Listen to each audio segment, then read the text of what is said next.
अस्सलाम वालेकुम मोहतरम नाज़रीन। पहले तो मैं शुक्रिया अदा करना चाहूँगा मोहतरम हसन निसार साहब का कि जिनकी मेहरबानी से और जिनकी वसातत से मैं इस ट्रीटमेंट के बारे में आपको बताने लगा हूँ, और वो ट्रीटमेंट जो कि सारी दुनिया में तो हो रहा है लेकिन पाकिस्तान में नहीं हो रहा। ये कायरोप्रैक्टिक ट्रीटमेंट जो है, जो कायरोप्रैक्टिक ट्रीटमेंट जिससे हम अपने तमाम जिस्मानी मर्ज जितने हैं या जितनी दर्दें हमारी बॉडी में आती हैं उन तमाम का इलाज कर सकते हैं, और and without medicine and without surgery.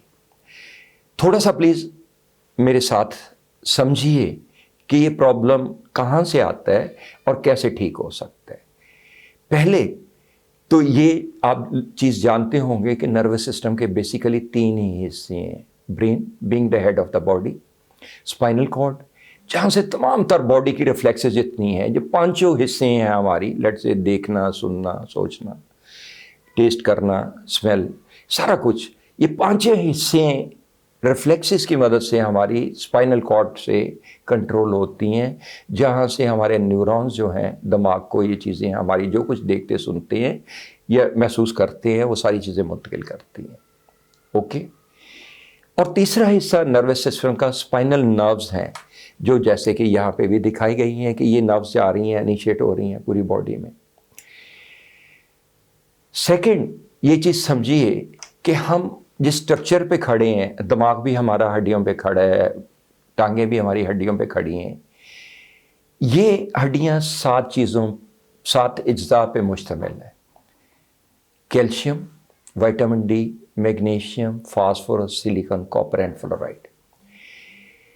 ये सारी चीज़ें हम खुराक से हासिल करते हैं। लेट्स से कैल्शियम आप दूध से लेते हैं, similarly other things. Vitamin D आप सूरज की छांव में मैक्सिमम हासिल कर सकते हैं, और मछली अंडे में इसके बाद होती है, similarly other things.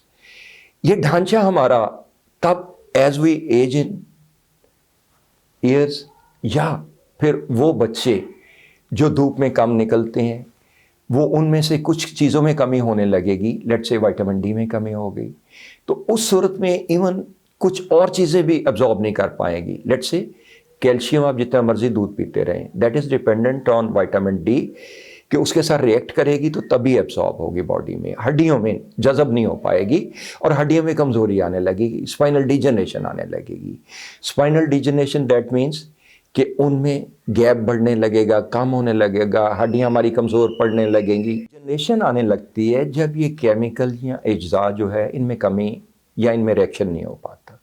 Let's say vitamin D में अगर कमी आ गई तो आपकी इवन कैल्शियम आपकी हड्डियों में जज़ब नहीं हो पाएगी और उसमें स्पाइनल डिजनरेशन आने लगेगी और हड्डियों के दरमियान गैप बढ़ने लगेगा, और जो डिस्क स्पेस है वो रिड्यूस करने लगेगी, और अल्टीमेटली डिस्क बल्ज या डिस्क प्रोट्रूड हो जाएगी। जो डिस्क हमारी लचक पैदा करती है, जो शॉक अब्जॉर्बर है हमारी हर 2 मोरों के दरमियान है। अगर आप नाजरीन आप में से किसी आदमी को कभी तकलीफ़ आई हो, लेट से गर्दन में तकलीफ़ आई हो, या लोअर बैक में पेन आई हो, या शटिका का दर्द हुआ हो, और अगर आपने MRI कराई हो तो आप उसमें देखेंगे कि उसमें क्लियर कट लिखा होता है, जैसे ये एक MRI की मैं मिसाल दे रहा हूँ, कि उसमें डिस्क बल्ज हो गई या प्रोट्रूड कर गई या बाहर निकल गई या हर्निएशन हो गई, और जो थिकल सैक है उसको कंप्रेस करती है, दबाव डालती है। कैसे? जब स्पाइनल डिजनरेशन होने लगती है, हड्डियाँ गैप में आ जाती हैं, और उस सूरत में अगर ये नर्व्स खिंचाव पैदा करेंगी जो कि वहीं से निकल रही हैं।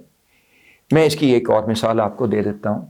लेट्स से ये 2 वर्टेब्रास है, ये और दरमियान में ये जहाँ पे रोशनी आपको नज़र आ रही है ये डिस्क है, और यहीं से ये नर्व्स यानी स्पाइनल नर्व्स जो थिकल सैक है ये इनिशिएट हो रहे हैं।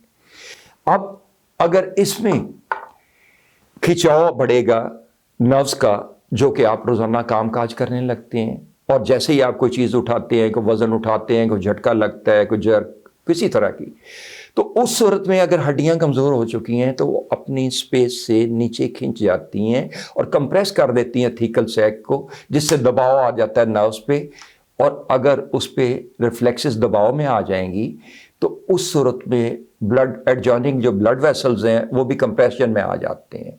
मैं इसकी थोड़ी सी मुख्तसरन वजाहत और करूँगा। लेट्स से ये गर्दन कंधों बाजुओं में, ये आप जहाँ से देख रहे हैं, ये यहाँ से ब्लड आपका आता है और यहीं से ये नर्व्स आती हैं। That area is called C6, cervical का छठा मोहरा, ठीक है। इसी तरह ये लोअर बैक में ये यहाँ से इनिशिएट हो रही है नर्व्स, जो लंबर एरिया कहलाता है और जिसमें कि L1 से लेके L5 तक वर्टेब्रास है। हर एक के दरमियान में डिस्क है, लेट्स से कि ये डिस्क है। अगर ये नर्व्स के खिंचाव पैदा करेंगी और स्पाइनल डिजनरेशन आ चुकी हो तो उस सूरत में क्या होगा कि ये दबाव में नर्व्स आ जाएंगी और ये डिस्क चूंकि बाहर निकल जाएगी तो इसलिए आपकी लचक भी जाती रहेगी, आपके शॉक एब्जॉर्बर्स भी जाते रहेंगे और आपको उठते बैठते दर्द तकलीफ शुरू हो जाएगी। अगर C6 यानी जहाँ से गर्दन में बाजों में ब्लड आता है, लेट से ये इस जगह से जैसे ये आ रहा है, आप देख रहे हैं नर्व्स आ रही हैं, तो उस सूरत में क्या होगा, आपके गर्दन की मूवमेंट रिस्ट्रिक्ट हो जाएगी। ये ऐसे दाएं बाएं आप पूरा नहीं टर्न कर सकते। आपने कुछ लोगों को कॉलर लगाए देखा होगा। बाजू में दर्द आने लगेगी और अल्टीमेटली वो फ्रोजन शोल्डर में जाने लगेगा, फ्रोजन शोल्डर की तरफ जाने लगेगा कि जिसमें बाजुओं में मूवमेंट ही नहीं रहेगी। जो हम 180 डिग्री लेट से बाजुओं की मूवमेंट करते हैं उसमें 120 डिग्री मूवमेंट यहाँ से आती है, ये शोल्डर के इस जॉइंट से, और इसके हमारे पीछे जो शोल्डर ब्लेड होता है 60 डिग्री की मूवमेंट वहाँ से आती है। ये सारी चीज़ें रेस्ट्रिक्ट होने लगती हैं, आपके बाजू की मूवमेंट भी पूरी नहीं रहेगी। और अगर यही कंप्रेशन L4-5 में आ गई, चौथे और पाँचवें मोहरे में, तो उससे आपका जो लोअर बैक का एरिया है ये एरिया शदीद मुतासर हो जाएगा, बहुत पेन आने लगेगी। और इसमें आपकी टांगों में जिस तरफ कंप्रेशन ज़्यादा होगी, जिस तरफ से आपकी नर्व में कंप्रेशन होगी, आपका थीकल सैक दबा होगा, उस सूरत में आपके बहुत पेन आने लगेगी और आप अल्टीमेटली कमर दर्द और ये टांगों में दर्द का मरीज बन जाएंगे।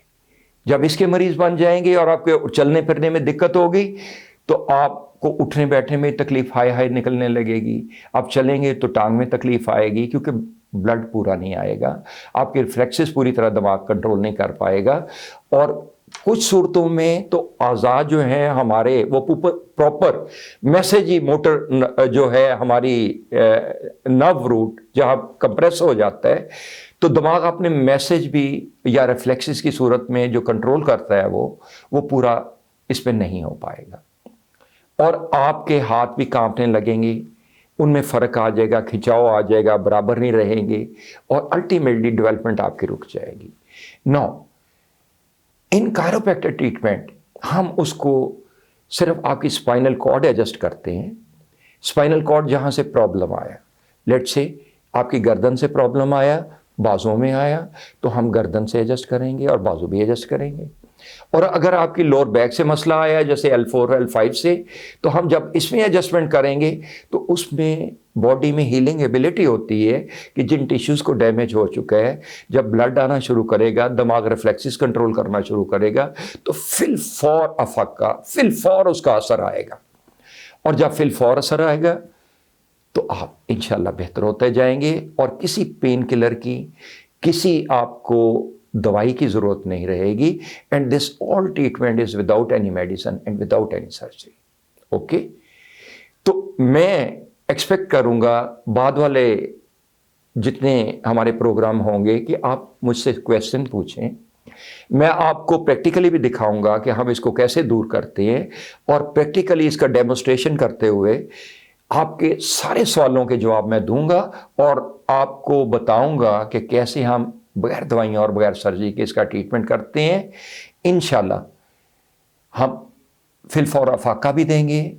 तमाम मर्ज में जितने अमराज हैं और जितनी बॉडी पेन्स हैं, और इसके अलावा मैं towards the end of this program, इस प्रोग्राम के मैं ये भी बताता चलूँ कि मैं दिमाग का भी कुछ अमराज का इलाज करता हूँ without medicine, and that is like depression, anxiety, stress, fear, phobia etcetera. Because मैं NLP ट्रेनर भी हूँ, हिप्नोटिस्ट भी हूँ, रिफ्लेक्सोलॉजी से भी ट्रीटमेंट करता हूँ और रेकी से भी ट्रीटमेंट करता हूँ। और इन सब चीज़ों से बगैर दवाइयों और बगैर सर्जरी के ट्रीटमेंट होता है। इंशाल्लाह आप जैसे जैसे मुझसे सवालात पूछते जाएंगे मैं उनकी तफसील भी आपको देता जाऊंगा, आपको प्रैक्टिकली भी बताऊंगा कि कैसे ये अमराज दूर होते हैं। अल्लाह आपको मुकम्मल सेहत अता करे, اللہ آپ کا نگہبان ہو. جاوید مرزا کو اجازت دیجیے. اللہ.